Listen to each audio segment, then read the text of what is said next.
could have got the gavel out, but I don't think that's necessary. There is one in one of the drawers around here. Right, are we good? Right, good evening everybody and welcome to this meeting of Cheltenham Borough Council's Licensing Miscellaneous Subcommittee, which is being held today, Wednesday the 7th of February 2024. My name is Councillor Dr David Willingham and I am the Chair of the Committee. The meeting is being streamed live to Cheltenham Borough Council's YouTube channel and a recording of the meeting will be held for 4 years. If there are any breaks in the transmission to the YouTube stream, then the meeting will be adjourned for a short period of time until any issues are resolved.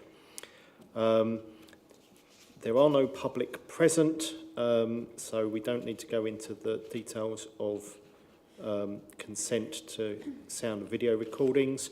But public need to be aware that there is CCTV and audio recording in operation in the chamber and the public gallery. Recordings of that will be held for 5 months. A fire alarm test is not expected, and if the fire alarm does sound, then you should make your way to the nearest exit, which is either the door you came in or there is a door there and they have the green signs above them, and muster outside the municipal offices. If you have a mobile phone or a computer that makes a pinging sound, could you please put it on silent or mute or vibrate so it doesn't disturb the meeting? With that, I will start with agenda item number 1, which is apologies. And we have apologies from Councillor Seacombe, and we welcome Councillor Harman, who is substituting today. Declarations of interest. Just for the record, on my way here this evening, I did an informal site visit to the premises, and I think a number of other members may have done that. I'm getting a hand shown from Councillor Harman, so if that can just be noted for the minutes. Agenda item number 3 is public questions. There are none. We now move on to agenda item 4, which is the substantive item for this evening, which is an application for permission to place an object on the highway, which in this case is an A-board. The applicant isn't here, so we'll have a slightly trimmed down version of the process. So I will ask the officer to introduce the report. Members will get an opportunity to ask the licensing officer any questions. We then move to the debate. We will read the resolution that we are voting on and take the vote, and we obviously need to provide reasons if we are deviating from policy.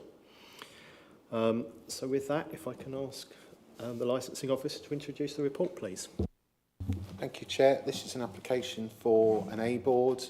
The reason, as it noted in the report at 1.1, the Council's policy is that such an application should be determined at officer level and would not necessarily need to be brought to committee. The reason that this has been brought to committee is that we've realised that the policy that is in place wasn't being clearly publicised, and we were still publicising our previous stance, which was that these applications would be coming to committee. In addition, we've had 2 objections made against the application, and it seems appropriate to bring it to committee. It should be noted going forwards that any application that is not compliant with policy in respect of the size of the A-board, as in this instance, and also where the A-board is in a conservation area where the premises concerned does have a shop frontage on what would be classed as a main thoroughfare, then those applications will not be being brought to committee. They will be determined at officer level prior to consultation, even unless there are exceptional circumstances that allow an officer to depart from that, in which case the application would then go out to consultation in the normal way, and then if there were objections to that application, then it would find its way to committee to be determined. As mentioned already, it's quite a simple situation this evening. We're faced with an A-board that although the applicant suggests it's not larger than the policy that we've got, it does seem, in respect of the dimensions that they've provided and what we've got in our policy, to to be larger than the policy that we allow. It should be noted, I think, that if the applicant had reduced the size of the A board to an acceptable size, then that will obviously could have passed that element of things, but that's not been the case in this instance.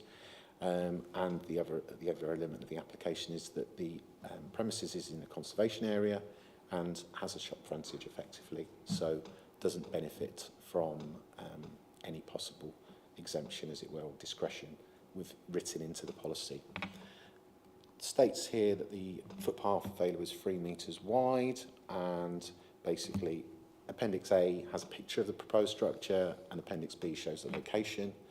Committee are asked to consider the application and either approve the application because members believe that exceptional circumstances apply, and that should be both in respect of the size and the location, as referenced from the policy in respect of not having that shop frontage, and are satisfied that the location is suitable after considering the applications and policy as far as relevant. And obviously where we've got concern from the Site Loss Council, if members feel that the size can be accepted on the basis of exceptional circumstances, and then the location, given there's a shop front, on the basis of exceptional circumstances, then the third step of the process would be to consider whether the objections are relevant, which go beyond the policy requirements, which in this case would be, as I said, from the Site Loss Council.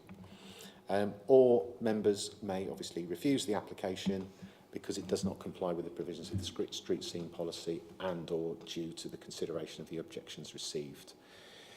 The application has been out for consultation, and the report details the details related to the issues I've just raised. So I won't go through those. Members can see what those are, and they are, most members are very familiar with that. We've had an objection from a local ward member. There is shop fronting onto the pavement, so this is not necessary. And the Site Loss Council, this is an objection. I refer to the council policy. It is within the conservation area, and it does not meet the criteria to allow an A-board on the pavement.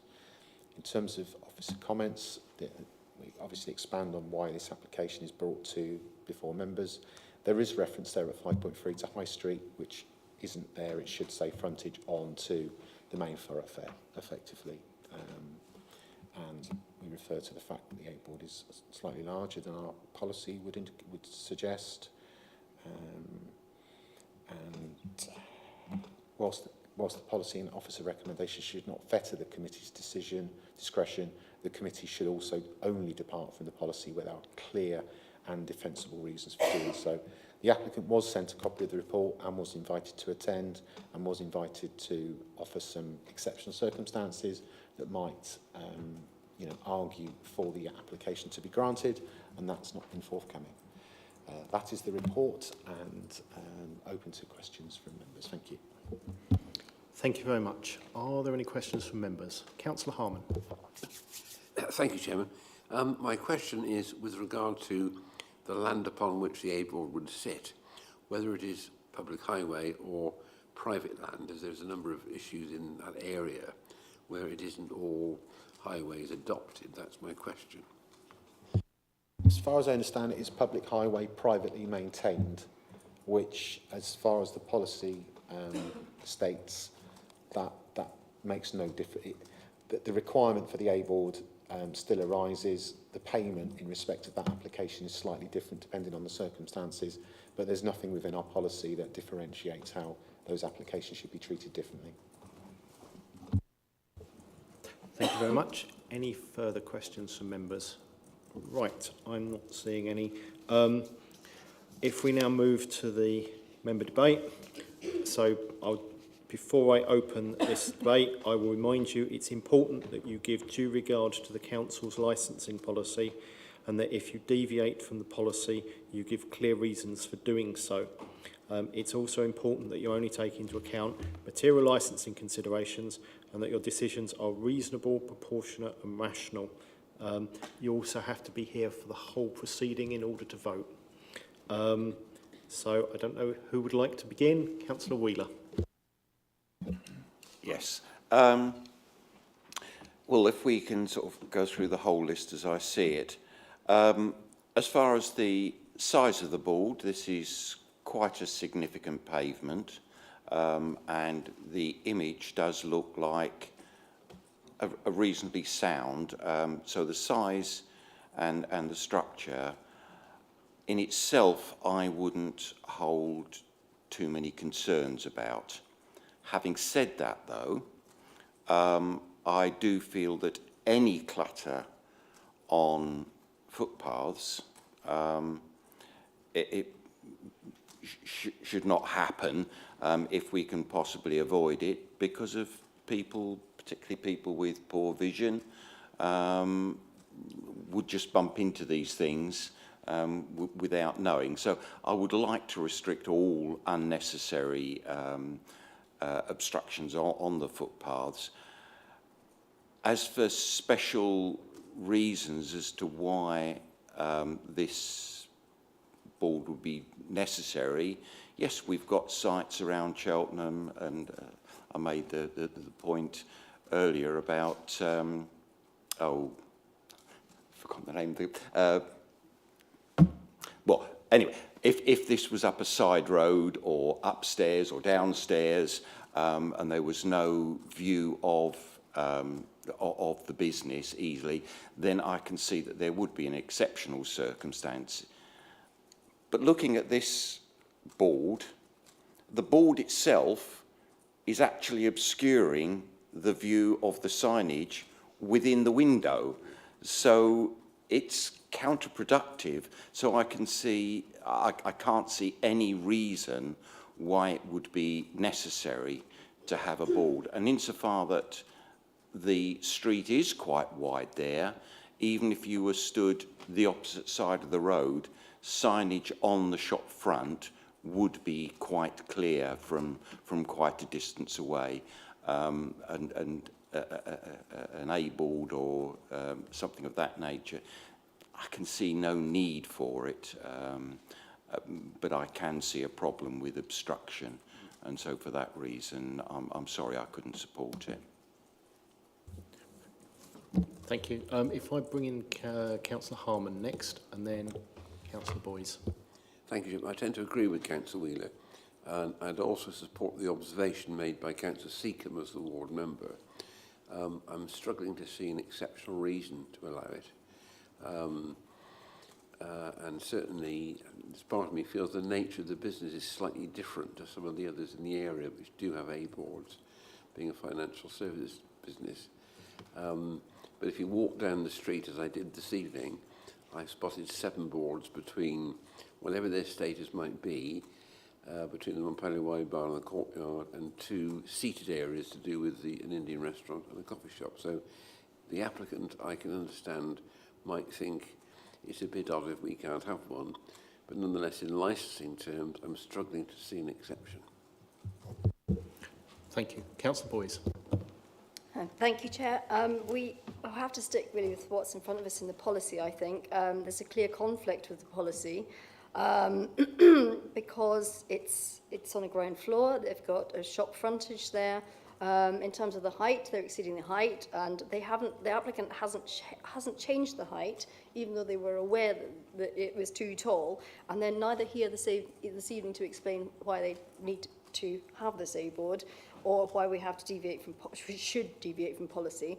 In terms of the public highway, privately maintained conversation, I think, well, the policy doesn't, there's nothing in the policy that states that we should treat this any differently from any other A board. And it's not down a side alley, it is on the ground floor, it is a conservation area, and I think the objections are relevant as well. So I wouldn't be minded to approve this A board either.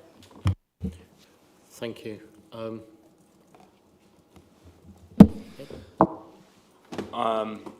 I'm in agreement with all my fellow councillors this evening, and I would also like to highlight the fact that it doesn't meet any of the exceptions to the outdoor advertising protocol. However, I would also say that we need to probably follow precedent here, and that with the chip shed, that was an application for an A-frame a couple months ago. We turned that down on the fact that it was a conservation area, the fact that it was shop floor, ground level frontage.